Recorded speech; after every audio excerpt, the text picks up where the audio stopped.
Welcome to the Village People's Roundup, Part 1. You've reached Talking with Dr. Terry, 180 Seconds to a Better You, message number 90. I'm Dr. Terry Wurzbacher, and this call is dedicated to Marilyn in Alberta, Canada. Starting with last week's reviews. Rich Ruffalo talked about my favorite person, and no, Martha, it wasn't you. It's Aaron Judge, and how he doesn't use the torpedo bats. He pointed out the obvious to all but those who don't want to see the obvious, that you still have to hit that very small ball coming at you at 100 miles an hour. It's funny how now that the bats aren't producing, and neither are the ball players, the hullabaloo has died down some. Maybe it wasn't the bats at all. Perhaps it was the weather. Oh no, they should change that then. Actually, they did. They went to Detroit in 22-degree weather. Anyway, Erin commented that sometimes people don't start things because of the fear of that first step and then what lies beyond. That's the fear of the unknown. And I can't wait to see your new pack, Erin. Maybe you can carry me in it. Hats off to Marilyn and Alberta, Canada for staying active, and thanks for the compliment. I really appreciate it.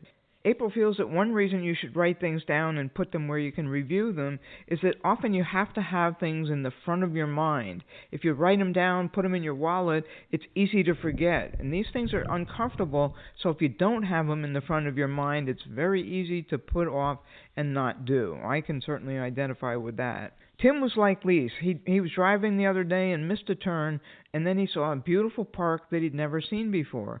So sometimes something that seems bad can actually be very good. Sounds like everything always works out for me, right? Next we talked about the annoying leaf blowers. Paul has a rule for mowing his lawn, 9 a.m. at the earliest, and I think that's great. He also said, this is cool, that he's a member of the 5 a.m. club, but that he sets his alarm to 5:10 so he doesn't wake up his wife. Did he have to do that? It doesn't matter. He chose to do it out of respect, and that's what's so important, especially nowadays.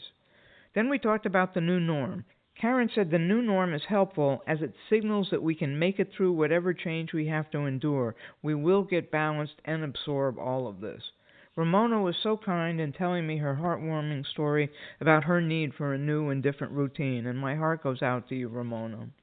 Tim reminded us of the quote that says, you can't change the direction of the wind, but you can adjust your sails.